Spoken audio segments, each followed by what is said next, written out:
In the falling snow outside her family's log cabin, 8-year-old Emma in her brown winter coat found 2 German shepherd puppies freezing on the porch, their bright eyes begging for help.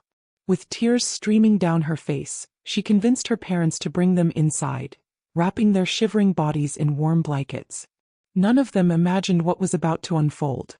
A week later, that peaceful cabin was surrounded. Police cars, flashing lights, emergency specialists with detection equipment rushing through the snow. The neighbors gathered, whispering in fear and confusion. Why had the police come?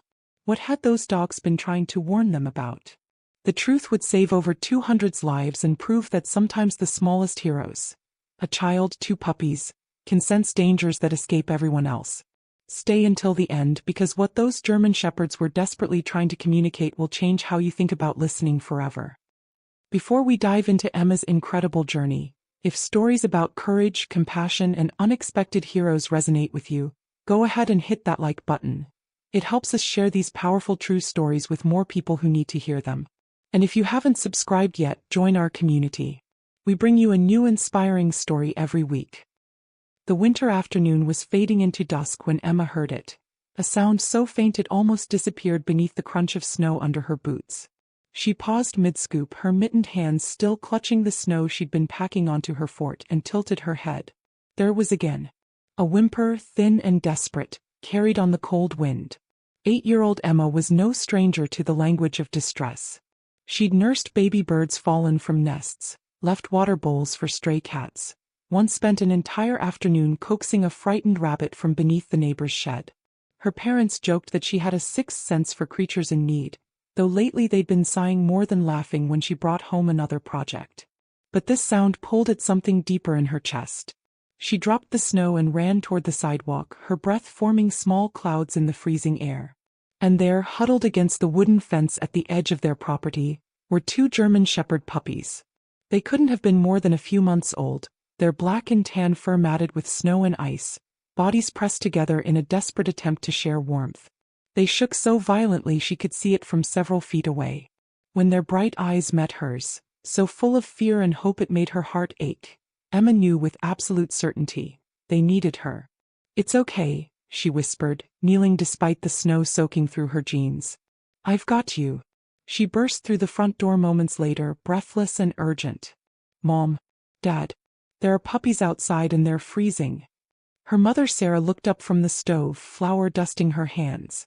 Her father David, just home from work and still wearing his coat, exchanged that look. The one Emma knew meant here we go again. "Emma, sweetheart," her mother began gently, "we can't keep taking in every stray you find. They'll die." Emma's voice cracked, tears already streaming down her cold flushed cheeks. "Please. They'll die if we don't help them." David sighed, but he was already moving toward the door. One look at the trembling puppies was enough. "Just until we find their owners or a shelter," Sarah agreed quietly, already reaching for towels. Emma's joy exploded in a watery laugh as she carefully scooped up both puppies, feeling their tiny hearts racing against her palms. Inside, wrapped in soft towels with a bowl of warm milk between them, the puppies slowly stopped shaking. The smaller one, Emma would later name her Ruby, pressed against Emma's side. The larger, Max, rested his chin on her knee. For hours, Emma sat with them on the kitchen floor, stroking their soft ears and whispering that they were safe now, that everything would be okay. Her parents watched from the doorway, Sarah's hand finding David's. Their daughter had such a tender heart. That night, as the puppies slept peacefully in a makeshift bed near Emma's room and the family finally settled into bed, David murmured, "Maybe this will work out after all." But in the quiet darkness, Max opened his eyes, alert, listening to something no human ear could hear. The transformation happened faster than anyone expected. By the second morning, Emma had already established a routine. Alarm set 30 minutes early so she could feed Max and Ruby before school, their bowls placed side by side on the kitchen floor. She measured out the puppy food with serious concentration, consulted the care guide her mother had printed, and kept a notebook tracking what they ate and how much they drank. "I'm impressed," Sarah admitted, watching her daughter adjust Ruby's collar with gentle hands. "You're really taking this seriously." "I promised," Emma said simply, as if promises were the most binding force in the universe. And the puppies, they blossomed. Within days, the shivering, terrified creatures had become playful bundles of energy. Max, the larger of the two with distinctive dark markings around his eyes, had a bold curiosity about everything. Ruby, smaller and more cautious, rarely left Emma's side. Together they tumbled through the house, their oversized paws skidding on the hardwood floors, tails wagging with such enthusiasm their entire back ends wiggled. David found himself playing fetch in the backyard each evening, laughing as both puppies raced after the tennis ball with uncoordinated puppy gallops. "They're incredibly smart," he told Sarah one night, genuine wonder in his voice. Emma had been teaching them basic commands. Sit, stay, come, and they picked things up with remarkable speed. "Watch this. Max, sit." The puppy's rear hit the ground immediately, bright eyes fixed on David's face. The neighbors noticed too. Mrs. Cole from next door stopped by with homemade treats, cooing over the puppies. "German shepherds, aren't they? You're so lucky. These are special dogs." Mr. Rodriguez, walking past during their evening training session, paused to watch Max successfully complete a stay command. "Well behaved already. That's unusual." But it was the quiet moments Emma treasured most. Late at night, when she was supposed to be asleep, she'd whisper to the puppies about her day, about the math test she was worried about feeling like the teacher never called on her even when she raised her hand, about how sometimes adults didn't really listen. "But you always listened to me," she murmured, stroking Ruby's silky ears. Both puppies would fix her with those intense, intelligent gazes, and Emma felt understood in a way she rarely did with people. There was one odd moment on the second day. While Emma was doing homework at the kitchen table, Max wandered into the living room and began sniffing intently at a spot near the fireplace. Not playful sniffing, focused, almost urgent. Emma looked up. "What are you looking for, boy?" He whined softly, scratched at the floor once, then got distracted by Ruby pouncing on him.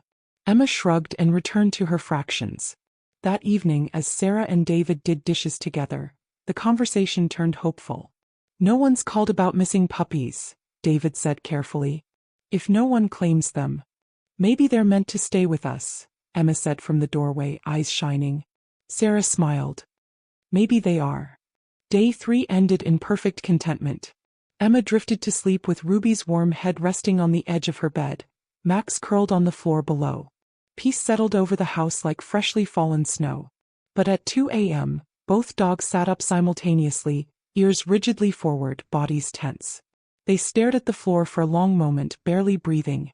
Then, as suddenly as it began, they relaxed and returned to sleep. No one noticed. No one knew the countdown had already started. The change was subtle at first, so subtle that Sarah almost missed it. On the morning of day 4, Max and Ruby barely touched their breakfast. They circled their bowls, sniffed the food, then wandered away to pace restlessly around the kitchen. "They're not hungry," Emma said, frowning. "That's weird. They're always hungry." "Maybe they ate too much yesterday," Sarah offered, but even she felt a flicker of concern watching the puppies return again and again to the living room, noses pressed to the floor near the fireplace.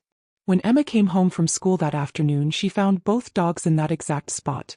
Not playing, not sleeping, just watching the floor with an intensity that made her uneasy. She dropped her backpack and lay down beside them, pressing her ear against the carpet. Nothing. Just the normal sounds of a house settling, the refrigerator humming in the kitchen. "What are you looking at?" she whispered. Max's eyes never left the floor. "Maybe there's a mouse?" By day 5, the behavior had escalated into something Emma couldn't rationalize away. The puppies were scratching at the carpet now, not the playful digging they did in the backyard, but focused, insistent scratching that made her stomach twist with worry. Always the same spot. Always with the same desperate urgency. "Mom, I think something's under the floor," Emma said, watching Ruby's claws catch in the carpet fibers. Sarah knelt down, ran her hand over the area, even knocked on the floorboards. "There's nothing there, sweetie. They're just being dogs. Maybe they smell something we can't. But they're not usually like this." Emma's voice rose with frustration. Why wouldn't anyone take this seriously? That night, sleep became impossible. Both dogs refused to settle, pacing endlessly between the living room and Emma's bedroom. Their whining was low and constant, a sound that set Emma's teeth on edge. She sat up until nearly midnight, stroking their fur and pleading, "What's wrong? What are you trying to tell me?" David checked for mice the next morning, crawling through the basement with a flashlight. Nothing. Sarah wondered aloud if they should call a vet. Maybe they're sick? They're not sick, Emma insisted, her voice tight with barely suppressed tears. They're scared of something. Or trying to warn us. Her parents exchanged that look. The one Emma had seen 100 times before. The one that said she's being dramatic again, she's too sensitive, she overthinks everything. Emma saw it. Felt her certainty waver. Maybe she was being dramatic. Maybe. But then she looked at Max and Ruby, moving in perfect synchronization, both scratching at the floor with raw paws, and she knew. Something was wrong. Something was terribly, desperately wrong. This isn't normal, she said on the morning of day 6, exhausted and frightened. Something is really wrong. David crouched beside her, his voice gentle but dismissive. Emma, honey, they're probably just bored or anxious. Dogs get fixated on things sometimes. Why don't you believe me? The words burst out with more force than she intended, tears streaming down her face. They're trying to tell us something. But her parents were already moving away, already returning to their coffee and morning routines, already deciding this was just Emma being Emma. That afternoon she sat on the floor with both dogs, determination hardening in her chest. I'm going to figure out what you're trying to say, she whispered. Max looked at her with eyes that seemed almost human in their urgency. Ruby pressed against her side, trembling. Emma didn't know that the night ahead would shatter their peaceful life into pieces. But the dogs knew. They'd been trying to tell her for days.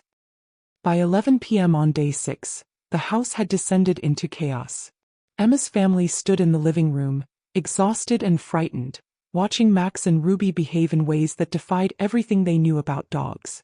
The puppies were barking now, not playful yips but sharp, urgent barks that echoed off the walls. Their paws, already raw from days of scratching, left small smears of blood on the carpet as they dug frantically at the floor. Please listen to them. Emma sobbed, her voice ragged. Something is wrong. Both dogs were fixated on the exact same spot, digging as if trying to reach something buried deep beneath the foundation. Their growls were low and constant, warning growls that made the hair on Sarah's arms stand up. Then Ruby did something that stopped Emma's heart. She grabbed Emma's sleeve in her teeth and tried to pull her away from the area, whining desperately. Max positioned himself between the family and the floor spot, his small body rigid with protective instinct. This is insane, Sarah said, her voice tight. They're going to damage the carpet. David, can you calm them down? David crouched beside the puppies, trying every command they'd learned. Sit, stay, come. The dogs, usually so obedient, didn't even glance at him. They just kept digging, kept growling, kept trying to communicate something no human seemed capable of understanding. This is beyond normal, David said quietly, and Sarah heard the fear in his voice. We need to call someone. Emma's words tumbled out in a rush. The police, a vet, anyone. They're trying to protect us from something. She was crying now, great heaving sobs that shook her whole body. Please, please believe me. Something terrible is going to happen. Sarah and David looked at each other over their daughter's head, at her terrified face, at the dogs behaving in ways that made their blood run cold. The rational part of Sarah's brain said this was ridiculous, that they were overreacting. But the mother in her, the part that had learned to trust her daughter's instincts about animals, won out. Get your phone, she said quietly. We're calling 911. David's hand shook slightly as he pulled out his cell. And tell them what? Our dogs are acting strange. Tell them we need help, Emma said, her voice suddenly firm despite the tears streaming down her face. Tell them something is wrong with our house. Sarah took the phone, her own voice trembling as the dispatcher answered. What's your emergency? This is going to sound crazy, but our dogs are acting like there's immediate danger and we can't figure out what's wrong. Has there been a break-in? Do you smell gas or smoke? No, nothing like that. The dogs keep digging at our floor and won't stop.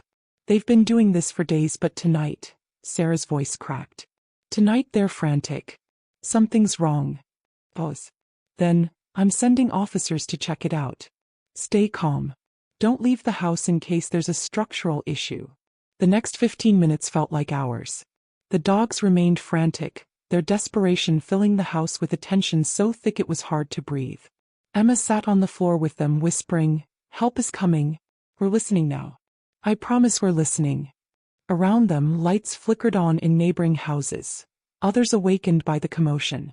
Sarah and David paced, second-guessing everything. Were they being ridiculous? Wasting police resources over dogs acting strangely? Then red and blue lights strobed through the windows, painting the walls in alternating colors. The dogs' barking intensified, more urgent than ever. Emma looked up, tears still wet on her cheeks, and whispered, "They're here. Please let them find what's wrong." Sirens cut through the winter night, and somewhere deep beneath the house, the earth held its breath. 2 officers approached the house with measured caution, their flashlight beams cutting through the winter darkness. Officer Martinez, a stocky man in his mid-40s with tired eyes that had seen too much, led the way. Behind him, Officer Cole, younger, skeptical, looked like he'd rather be anywhere else. David met them at the door, his embarrassment palpable. "Thank you for coming. I know this seems ridiculous." "Let's see what's going on," Martinez said simply, and something in his calm professionalism made Sarah's shoulders relax slightly. The moment they stepped inside, both officers' attention snapped to the dogs. Max and Ruby were still at the same spot, digging with single-minded intensity, their small bodies vibrating with urgency. Chen's eyebrows rose. "So, your dogs are digging?" "They're trying to tell us something," Emma said, her voice raw from crying but steady now. "They've been doing this for days." Martinez knelt down, ignoring the chaos, and simply watched. He watched the way both dogs focused on the identical location. Watched their body language, alert, protective, desperate. Watched how they moved in perfect synchronization, like soldiers following orders only they could hear. "How long have you had them?" he asked Emma. "A week. We found them freezing outside." Martinez stood, his expression thoughtful. "This isn't typical animal behavior," he said to Cole. "I've seen trained rescue dogs act like this. They're indicating something specific beneath the surface." "What are you thinking?" Cole asked, his skepticism wavering. "Could be a gas leak, structural damage, something underground." Martinez turned to the family. "We should call in specialists. Better safe than sorry." Within 20 minutes, the house filled with personnel. Fire department technicians swept through with gas detection equipment, their meters silent. No gas leaks. No carbon monoxide. All systems registering normal. A building inspector crawled through the basement and examined the foundation. Everything appeared sound. "I don't understand," Sarah said, watching the inspector shake his head. "Everything checks out?" Emma was sitting on the floor with the dogs, one hand on each of their heads. Ruby licked her palm, whining softly. Martinez noticed the connection between the girl and the animals, the way they calmed slightly under her touch. "They trust you," he told Emma. "Stay close to them."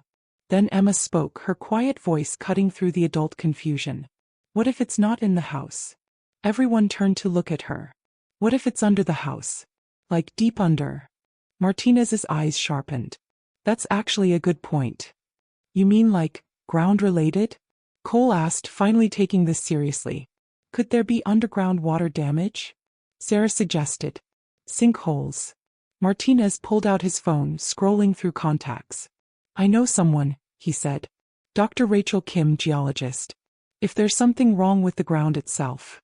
He dialed, explained the situation in quick, professional terms. A woman's voice came through, intrigued despite the late hour. "Animal behavior sometimes indicates seismic activity. I can bring detection equipment. Give me 30 minutes."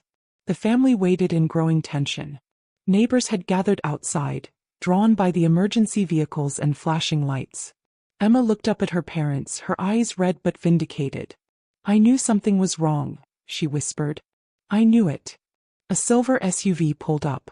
Dr. Kim emerged, a serious-faced woman in her 50s with no-nonsense efficiency. She carried cases of sophisticated equipment toward the house. The moment she crossed the threshold, both dogs erupted into frantic barking, focused not on her but on the metal cases in her hands. Kim stopped, looked at Martinez with raised eyebrows. "That's a response," she said quietly. "Let's see what we find." The investigation had just entered scientific territory, and the truth waiting beneath their feet would change everything.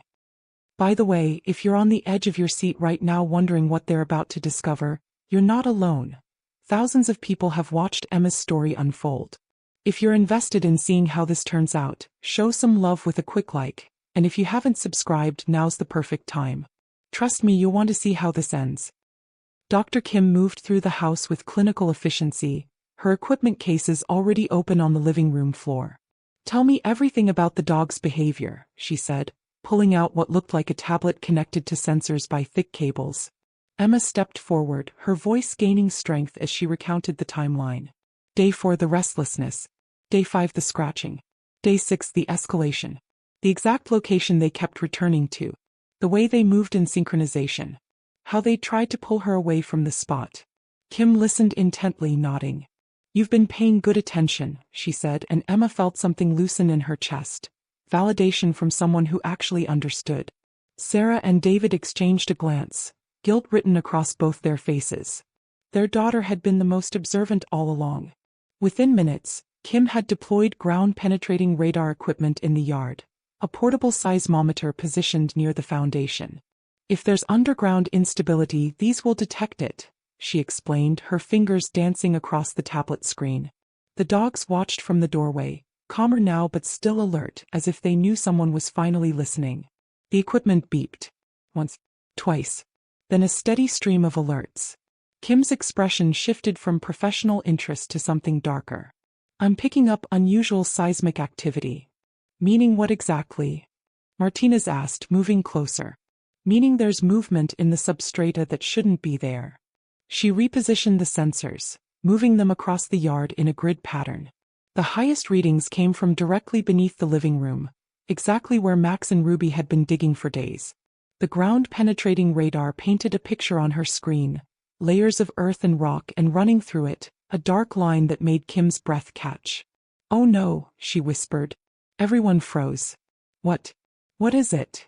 Kim looked up, her face grave. Your house sits directly above an active fault line. And based on these readings, it's showing signs of imminent movement. Sarah's hand flew to her mouth. You mean, an earthquake? A significant one. Could be days, could be hours. How is that possible? David's voice was hollow with shock. This area isn't known for earthquakes. Microfaults exist everywhere, Kim explained, her fingers already dialing on her phone. Most stay dormant for decades, centuries. This one is waking up. She showed them the data, pressure building in the rock layers, stress patterns that matched pre-earthquake signatures. Dogs can sense changes in electromagnetic fields, ground vibrations humans can't perceive. These puppies saved your lives by warning you. The USGS confirmed her readings within minutes. Estimated magnitude, 5.5 to 6.0. Not catastrophic, but in a residential area with older homes, the potential for injuries, for casualties, was very real. Emma was shaking now, her arms wrapped around both dogs. We have to tell everyone. This house is in the highest risk zone, Kim said, her voice urgent. You need to evacuate immediately. Martinez was already on his radio, calling in emergency response. Cole ran outside, his earlier skepticism replaced by controlled panic as he began coordinating evacuation orders for the surrounding blocks. Sarah dropped to her knees in front of Emma, tears streaming down her face. You were right. All along you were right. David pulled them both into a fierce hug. You saved us. Your courage saved us. It was Max and Ruby, Emma whispered, burying her face in Max's fur. They knew. The dogs leaned against her legs, finally calm. Their job was done. The humans had finally understood. Outside, police went door to door, voices urgent through megaphones. Evacuation order. Everyone needs to leave immediately. Neighbors stumbled out in pajamas and coats, confused and frightened. You knew? Mrs. Cole asked, staring at Emma's family. How did you know? Word spread quickly. The little girl's dog sensed it. Emma packed food and water for Max and Ruby with trembling hands while her parents grabbed essentials. She looked back at their house, the home where she'd felt safe just days ago, and wondered if she'd ever see it again. Get to the evacuation shelter, Kim said. Now. They left everything behind. And in the darkness beneath their feet, the earth held its breath, preparing to speak. The high school gymnasium had been transformed into an emergency shelter, hundreds of cots arranged in neat rows beneath the basketball hoops. Red Cross volunteers moved efficiently through the chaos, distributing blankets and bottled water while confused, frightened neighbors tried to process what was happening. Children cried. Adults spoke in hushed, tense voices. The air smelled of industrial cleaning solution and fear. Emma's family claimed a corner space, and Max and Ruby immediately positioned themselves as sentries. Alert, protective, their earlier frenzy replaced by watchful vigilance. The community's reaction was mixed. Mrs. Cole clasped Sarah's hand with tearful gratitude. "Thank God you reported it. Thank God." But Emma overheard other whispers, skeptical and sharp. "All because of dogs acting strange? Are we sure this is real?" "The geological readings were clear," David said firmly to anyone who questioned, but Emma could hear the uncertainty beneath his words. What if nothing happened? What if they'd evacuated hundreds of people for nothing? She sat cross-legged on the cot, processing everything that had unfolded in the past few hours. Relief that she'd been right mixed with terror about what was coming. And underneath it all, a deep well of guilt. "I almost didn't speak up," she whispered to Ruby, stroking the puppy's soft ears. "I almost gave up." Her father sat down beside her, his arm around her shoulders. "But you did. That's what matters." Sarah joined them, her eyes red from crying. "Emma, we owe you an apology. We should have listened sooner." "You did listen," Emma said quietly. "Eventually." "No." David's voice was firm. "We dismissed you because you're a child. We forgot that wisdom isn't about age." Emma's composure crumbled, tears streaming down her face. "I thought I was being silly. I thought maybe I was wrong and everyone would think I was stupid." Both parents pulled her close. "Never doubt yourself like that again," Sarah whispered fiercely. "Never." Dr. Kim provided updates throughout the night. The monitoring equipment she'd left in the neighborhood showed pressure still building in the fault line. Estimated window, 24 to 72 hours. She gave a technical briefing to the assembled community, her calm professionalism helping to ease some of the panic. "This is precautionary but very necessary." Local news crews arrived by dawn, and the story spread rapidly. "Hero dogs predict earthquake." Reporters crowded around Emma's family, microphones extended, but Emma shook her head. "The dogs are the heroes. I just listened." The footage they captured showed Max and Ruby sitting calmly beside Emma, dignified and aware as if they understood their role in all of this. That night, Emma lay on a cot between her parents, unable to sleep despite her exhaustion. Max and Ruby curled at her feet, their warm weight a comfort. Around them, other families tried to rest, their quiet conversations creating a low murmur. An elderly woman approached, leaning heavily on a cane. "Your dogs saved my grandchildren," she said softly. "They were at my house when the evacuation order came." "Thank you." Emma looked around the gymnasium, at the dozens of cots, the hundreds of people, and the full scope of what Max and Ruby had done finally hit her. This wasn't just about her family. This was an entire community. Day 2 brought routine. Meals. Updates. Waiting. Emma helped organize activities for the younger children, and Max and Ruby became unofficial therapy dogs, their gentle presence calming scared kids. "They're friendly. See," Emma told a crying toddler. "They knew we needed to be safe." Her parents watched their daughter move through the shelter with quiet confidence, and something in their relationship shifted permanently. The seismic readings continued to fluctuate. "The pressure is still building," Dr. Kim reported. "It's going to release soon." Some neighbors wanted to go home. Nothing's happened yet. But Emma stood firm when they wavered. "Please don't go back. It's not safe." On day 3 at 5:30 a.m., Emma woke to find Max and Ruby sitting rigidly alert, staring in the direction of their neighborhood. She whispered, "Is it time?" Then the ground beneath the gymnasium began to move. At 5:47 a.m., a faint rumbling rolled through the gymnasium like distant thunder. The building began to shake, gently at first, almost imperceptibly, then stronger. The metal bleachers rattled. The basketball hoops swayed. People lurched awake, confusion turning to panic. "Is it happening? Is this it?" Emergency personnel moved swiftly through the space, voices loud but controlled. "Stay calm. Get under doorways and tables. Cover your heads." At 6:02 a.m. the main tremor hit. The ground rolled like ocean waves, a sensation so unnatural it made Emma's stomach lurch. The gymnasium groaned and creaked, lights swinging wildly overhead. 32 seconds that felt like an eternity, the earth speaking in a language of violence and power. Magnitude 5.8, exactly as Dr. Kim had predicted. The newer building held firm, engineered to withstand exactly this kind of force, but everyone inside felt nature's terrifying indifference to human life. Emma was under a table with her parents, their arms wrapped around her. Max and Ruby pressed against her sides, surprisingly calm. They'd known this was coming, had been trying to warn everyone for days. Around them, families screamed. Children cried. But Emma held the puppies close and whispered, "It's okay. We're safe here." Her steady voice somehow cut through the chaos, helping to calm the other children nearby. Sarah stared at her daughter in amazement. When had she become this brave? When the shaking finally stopped, an eerie silence fell over the gymnasium. Then slowly people began moving, checking on each other, calling out names, assessing damage. A few minor injuries, cuts from falling objects, panic attacks that required calming. But no serious casualties. The collective realization rippled through the shelter. They'd been right to evacuate.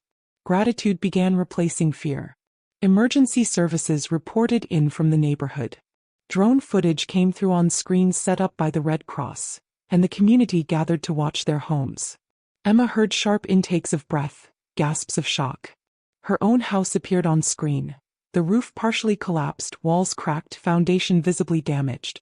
Several neighboring homes showed similar destruction. Roads split by fissures. Gas lines broken. Water mains burst. One older home at the end of the street had collapsed entirely into its basement. If we had been there. David couldn't finish the sentence. Emma watched her bedroom wall crumbling on the screen, her bed buried under debris. "That's where Ruby sleeps with me," she whispered, tears streaming down her face. How close they'd come. How terrifyingly close. Sarah pulled her daughter against her chest. "But we weren't there. You saved us." Dr. Kim addressed the assembled community an hour later, her voice steady despite obvious exhaustion. 27 homes with major damage. 63 with minor damage. 0 casualties. Only 4 minor injuries during the evacuation itself. He paused, letting that sink in. This outcome is miraculous. Early earthquake prediction is nearly impossible. These animals gave us what technology couldn't. He gestured to where Emma sat with Max and Ruby. And this young lady had the courage to make us listen. The news coverage spread rapidly. 8-year-old girl and hero dogs save neighborhood. Reporters crowded the shelter, but Emma stayed close to Max and Ruby, overwhelmed by the attention. "I just loved them," she told one camera. "They did the rest." Later, amidst the chaos of relief and loss, Emma's family huddled together. David looked at the footage of their destroyed home. "Our house is gone. But we're here," Sarah said firmly. "All of us." Emma looked up at her parents, at Max and Ruby wagging their tails between them. "We'll build a new one," she said simply. David and Sarah exchanged a look. When had their little girl become so strong? That afternoon, officials escorted families back to salvage what they could. Emma picked through the debris of her room and found her favorite stuffed animal, covered in dust but intact. She held it close, then looked at her parents and the dogs. "At least we saved the important things," she said. Her parents realized she didn't mean the stuffed animal. She meant each other. If Emma's courage and these incredible hero dogs have touched your heart, take a second to hit that like button. It means the world to us and helps this story reach others who need its message. And if you've been watching this whole journey without subscribing, consider this your sign. We share these kinds of powerful, true stories every single week, and you won't want to miss what's coming next. 1 week after the earthquake, Emma sat in her aunt's spare bedroom in a neighboring town, watching Max and Ruby sprawl across the unfamiliar carpet. Insurance adjusters were processing claims. Rebuilding plans were beginning. Life was slowly finding a new rhythm. But something remained unresolved, a question hanging in the air that no one wanted to ask. When the doorbell rang that afternoon, Emma knew immediately that the answer had arrived. Dr. Patricia Alvarez was younger than Emma expected, maybe in her early 30s, with kind eyes that softened when she saw the puppies. "I'm from the Seismic Animal Research Institute," she explained, settling into the living room while Max and Ruby watched her with unusual intensity. Animal control finally tracked down where these two came from. Emma's chest tightened. They're part of an experimental program studying earthquake prediction in animals, Alvarez continued. Max and Ruby are among our most talented students. They can detect seismic precursors days before our best equipment. They escaped during transport 3 weeks ago. She looked at Emma. They ended up at your house. And they saved over 200 lives. They're incredibly valuable to science, Alvarez said gently. This program could revolutionize disaster preparation. Early warning systems using animal behavior could save thousands of lives around the world. We'd like them back to continue the research. Emma felt her heart break into pieces. She'd known this moment might come, but knowing didn't make it hurt less. How many people could they save? She whispered. Potentially entire communities. Cities even. Sarah and David watched their daughter struggle with a decision no 8-year-old should have to make. What should we do? Emma asked, looking up at them through tears. This is your decision, sweetheart, Sarah said softly. They're your dogs. Emma knelt on the floor between Max and Ruby, wrapping her arms around both of them. You have important work to do, don't you? The dogs nuzzled against her as if they understood, and maybe they did. This was the choice between keeping them close and letting them help others. Between personal love and the greater good. She looked up at Dr. Alvarez, tears streaming down her face. They should go back. If they can help save more families like mine, they should. Alvarez's professional composure cracked slightly. That's incredibly mature. But I have one condition, Emma added, her voice strengthening. They visit. And I get to help somehow. We can arrange monthly visits, Alvarez agreed immediately. And Emma, I'd like to invite you to be a junior consultant to our program. Your observations about their behavior were exceptional. You have a gift for listening. We need that. Emma's eyes widened. Really? 2 weeks later, City Hall filled with people for an official recognition ceremony. Emma stood on stage with her family, Max and Ruby sitting regally at her feet wearing official hero animal medals around their necks. The mayor presented Emma with the Youth Courage Award while cameras flashed and the community that she'd saved applauded. The sheriff stepped forward to speak. This young lady taught us all a lesson in listening. About trusting voices we might otherwise dismiss. About courage coming in unexpected packages. Neighbors Emma had never met came up afterward to thank her. Children wanted to pet the hero dogs. Her school invited her to speak to younger students about trusting yourself. A fund was established in Max and Ruby's names for earthquake research, and donations poured in to help Emma's family rebuild. The national news picked up the story. Footage showed the damaged neighborhood, then Emma's small, determined face explaining, I just didn't want anyone to get hurt. Schools across the country began using her story to teach children that their voices matter, that age doesn't determine worth. In a quiet moment away from the cameras, Sarah and David sat with their daughter in an empty conference room. We've learned so much from you, Sarah said. About listening. About trusting. About courage. Emma leaned against her mother's shoulder. I learned too. That speaking up is scary but important. That being small doesn't mean being powerless. David pulled them both close. You were never small. We just weren't seeing clearly. 6 months later, their new house stood on safer ground, designed with earthquake safety measures built into every beam and foundation. A special room waited for Max and Ruby's monthly visits, its walls covered with photos of the three of them. Emma's awards hung in the hallway, a reminder of courage found. When the dogs arrived for their weekend stay, now fully grown into magnificent German shepherds, they greeted Emma with the same gentle devotion they'd shown as puppies. In the backyard, Emma lay in the grass between them, looking up at clouds drifting across the blue sky. They saved me, she said softly to the camera crew documenting her story. I saved them. We saved each other. Her parents watched from the window. She's going to change the world, Sarah murmured. She already has, David replied. Emma stroked Max's fur, feeling Ruby's warmth against her other side. I used to think being a kid meant not mattering, she said. Ruby yawned, completely trusting. But you taught me that caring matters. That paying attention matters. That having the courage to speak up even when you're scared. She smiled. That matters most of all. From above, the scene looked peaceful.